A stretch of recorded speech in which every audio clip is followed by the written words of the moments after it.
Good morning, welcome back to the Alpaca Made channel, in which we are in the middle of Junk Journal July, and this is the second episode. The first episode sort of gave you the reasons why I jumped in the middle of a challenge in the middle of the month. Welcome to the new subscribers in the month of June and July. Very happy to see you, and I hope that you enjoy this episode. Continuing first with the paper making updates, I can say that I have improved considerably. Listen. Now compare that to, let's see, I don't think I have any left from the first batch, but this is second batch. You can't even really hear it because it is so more like lightweight cardstock. But this, now, I finally gotten these sheets to be a little less thick, but in doing that, in striving for that, we've got some, we've got some holes in our paper. So we're gonna have to be mindful of that. I wish there was a way to show you better how smooth this is compared to, it still has that orange peel effect, but compared to the first very bumpy sheets that we pulled, this is a big improvement. This is going in the direction that I want it to go. Still some surface, can you see this? Still some surface rippling occasionally, but that's okay. Now, what I need to do is learn how to gauge when I'm gonna need nice thin writing sheets versus I still want to make some thicker paper because that thick paper makes a nice cover. So let's test, since this sheet has some holes in it, it'll probably get thrown right back into the bath for to be reprocessed. And while I'm a little bit distracted trying to find out if my pencil worked, let's see how it goes.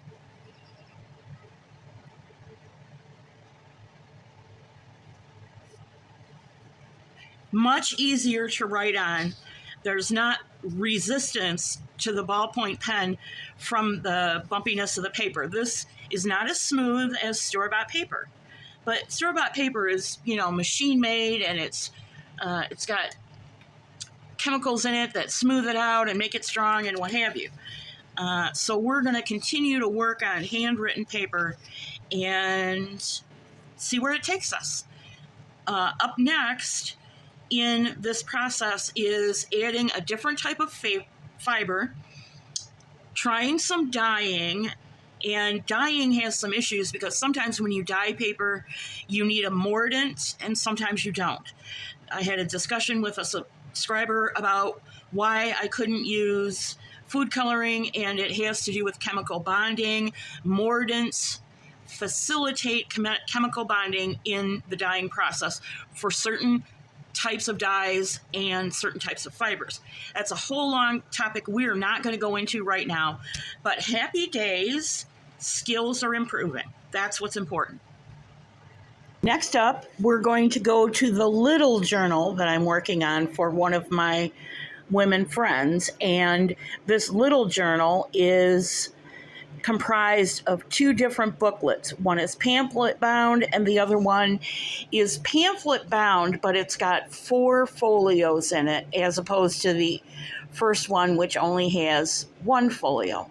I strengthened my 1/4-inch spine with a piece of chipboard, and I've punched 2 holes, 1 inch down from the top on either side of the 1/4-inch spine, 2 in the middle, and 2 1-inch from the bottom, the same way I do pamphlet binding. I also took a little bit of that drywall tape and reinforced the bridge between the reinforced spine and the actual handmade paper cover. We're going to cover all of that with end papers from each side of our pamphlet bindings, but the center we will have to fix.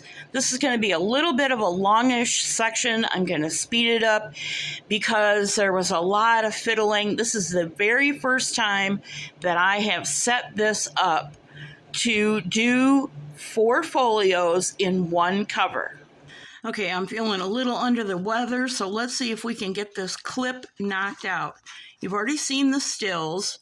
Now we started with the very back folio, went through the center. This is going to be not unlike, and I just pulled my needle out. This is going to be not unlike a 3-hole pamphlet stitch, except for we're putting 4 folios together. And for my purposes, I am laying it out so that, I don't want to lose my tail here. I'm laying it out so that my stitches show on the outside of my cover. Will my recipient see those stitches very often? Probably not, but I want to do it anyway for the camera. So, and I just pulled out, let's start again. Voice over me while I get my tail and anchor it down under my thumb, go through the middle hole, and this first folio that I'm putting in is actually the last folio in the booklet. And I'm going into the set of holes that's under the spine. In other words, there's 2 sets above the spine and 2 sets below. Now you can see it. And I'll tell you, this is the first time I've worked with a curved needle, and I don't like it at all. I wish I would have just, whenever I lost my needle at some point in this, there I've just shown you where it's come out. I wish I would have just ditched the curved needle and used a straight needle. The demonstrator that I learned this modification that I'm making from was using a curved needle because they were doing what's called a chain stitch. And I quickly found out that I didn't have enough skill and dexterity to do the chain stitch all the way up the binding, so I scrapped that idea. So I just continued on with the modified version of the pamphlet stitch, and I'm about to stack up another pamphlet on top of this one. Here we go. If one folio in this modification is challenging, I quickly found out that 2 folios were going to be a bit slippery.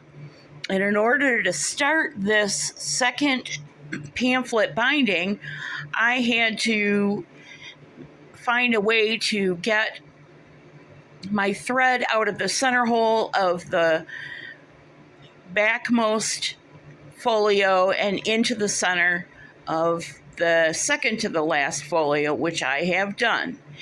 And things just get kind of strange and wonky. We'll cut through all that in a second because I figure out the paper folios are slipping and it's becoming kind of difficult to hold them all together and manipulate the whole block so you can kind of see what I'm doing and I can actually find the right holes. Because remember, we have 2 sets 1 inch from the bottom, 2 sets in the middle, and 2 sets 1 inch from the top. And what that means is if I don't get these back 2 folios coming out of the same line of holes, then I'm going to have a crossover on the outside of the spine of this that I don't want. I knew that I had forgotten to tell you something. So the way I lined up all these holes, I didn't use a template, and I should have, and so should you, is that I made all my holes right next to my spine and I use the little squares on the drywall tape to help me line up all the holes. I stacked up all my folios and used my Sharpie to line up marks on the outside of my folio spines so that they lined up with the holes. Now, unfortunately, I got a little overconfident because when I went to line up the holes or the black marks on the inside of the cover with the holes I'd already punched in the cover, I was able to freehand punch and hit those holes pretty easily. The second folio, not so much. In the end, you can see where the setup is and how one row of holes is on one side of that cardboard spine and the other row is on top. I think a little divine intervention was going on here. We're almost done with the back two folios that are all going in and out of the same line of holes on the spine, and now is a really good time to make sure that I have good tension throughout both folios and the back spine. So now up through the center, and we'll start the second two sets of folios on the opposite line. So for our purposes, I've turned it around and gone up through the third folio. The front two folios sit on the same line of holes. Now, if I had had an uneven number of folios, I would have put 2 on one line of holes up the spine, 2 on the opposite side of the spine, and I would have punched a third set of holes in the middle.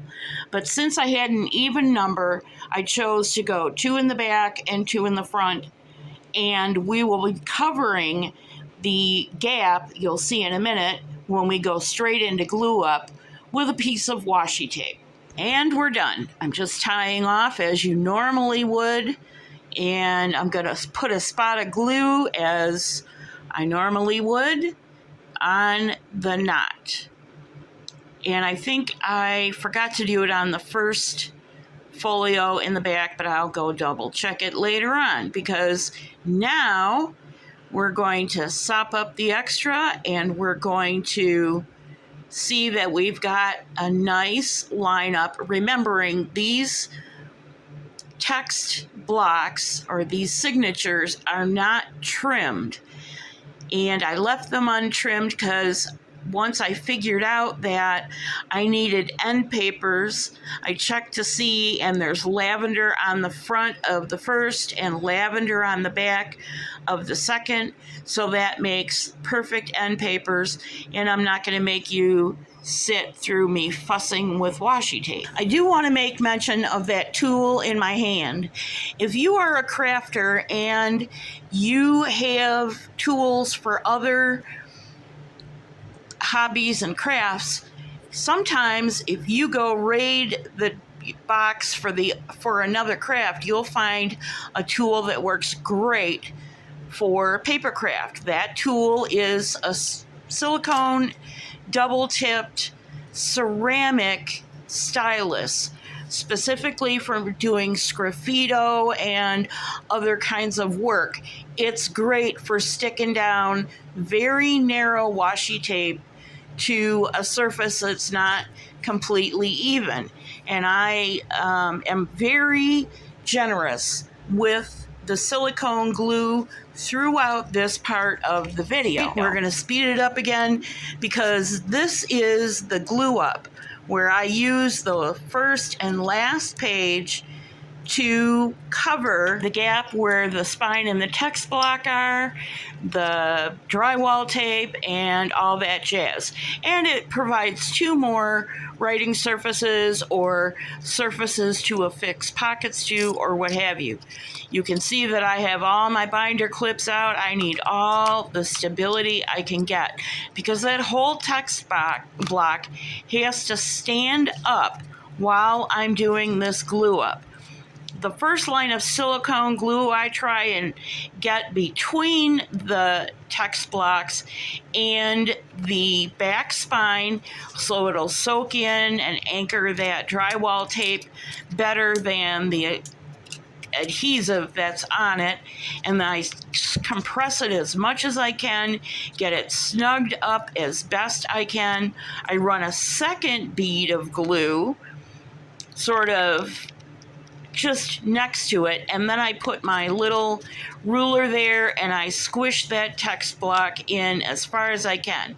Now I'm going to cover the whole of this end paper, or this last page that's going to become an end paper, with silicone glue. I make sure I get very good coverage, but I'm not sloppy with it or gushy with it. I just want it to stick down everywhere so that there are no air bubbles or air gaps. And then I'm going to carefully drop it down and use my ruler to as a straight edge to sort of push it in and then smooth it down. And I'm going to do the same thing on the other side. I got out the big guns and made it easy on myself with a book to prop the text block up on this glue up side, and it goes really well. Keeping in mind that silicone glue dries relatively fast compared to regular PVA white glue. However, I wanted this glue completely dry. It may not be cured, but I wanted it dry before I did anything else with this text block, including move it anywhere. So now it's a couple of hours later. Here is our finished multi-folio, booklet. And let's take these off, see how we did.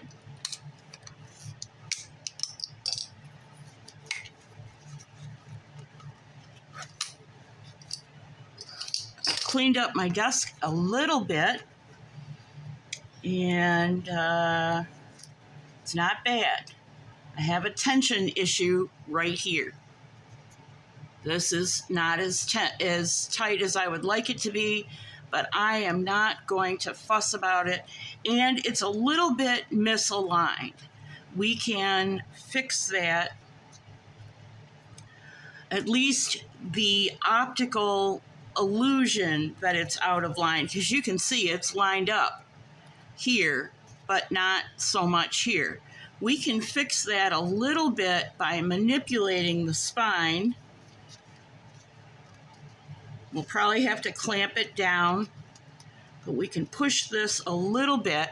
Now, our text block still needs to be cut.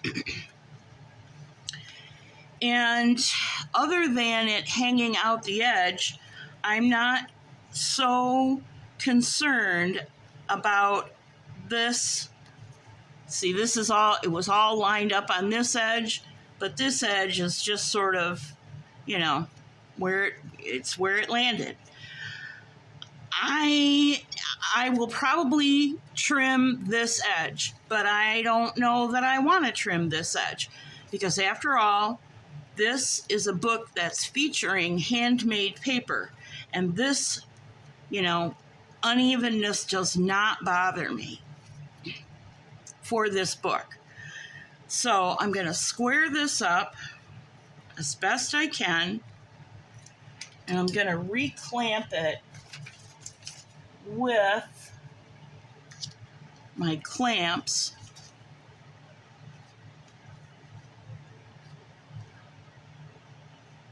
That looks about as good as it's going to get. So I'm going to reclamp it here with some cardboard liner so that the clamps don't put big divots. If I just hit the camera, I'm sorry. So that my clamps don't put big divots in it. And the spine ended up being a little bit wider when we got all was said and done. It's a little bit wider than this block of pages. So if the recipient wants to glue things in, there's a little bit of wiggle room. I didn't plan for wiggle room with this, but there is some. So flat stickers and that kind of thing can still go into this book. Oh, you know what? Before we clamp this up, let's take a look at where we're at with the little journal. So we've got a spine that's denim. I had to recut this and make it wider. I've put rivets in to receive the elastic cord for the Midori binding that's going to hold the elements in. However, my fancy rivet setter and hole maker was not up to the job. This is, one thickness of denim only, and I had to go to a hand setter, which means I made noise in the apartment building. But that's how that's going to go down. 3 Midori cords, which I will do in a minute. We have our rivet just, and I mean just, wide enough for the little pamphlet we made this is just a single pamphlet stitch, and I put washi tape on it like I talked about earlier. Last show, I guess. Here's our thicker one. That'll go in the center. And then I have one more set of holes, and I'm not sure where. I said I was going to put a French padded board on here with a channel to receive the Midori cord so it could, flip back and forth. I got to tell you, I'm at a loss because the way I originally designed it so that it could be removable by opening up some button magnets and taking the whole thing out from the Midori cord, I'm not sure that's going to happen. But Midori binding is next, and I've already done Midori binding in my playlist a couple of times, both in the master reference journal for, referencing all these paper craft techniques, and in the most recent series, which is the Find Me Junk Journal. And I think that I am not going to do this binding technique again on camera because we're doing 2 journals for this Junk Journal July series, and I don't want to push my luck. So we've squared this up, and we're going to clamp it in and just let it sit. So that's that project. And everything, as you can see, is going to fit in there very nicely with some room to expand so far. What about the other journal we're working on? Well, let's find out. The second journal, I was working on the cover at the time I started using this as part of my junk journal in July. I have one end paper in, I have the drywall tape in, and I made the padded French board. I'm not happy with the way this is, I'm not happy with it. So we'll glue it down. It was always supposed to be a glue down element. It's going to be a very tight fit for this closing, but I think it'll be okay. And then I have to choose something to cover this with and do the Midori binding exactly the same way, blind binding, as this one. So this would, all the back of your Midori cords, instead of being on the outside of the book, will be here.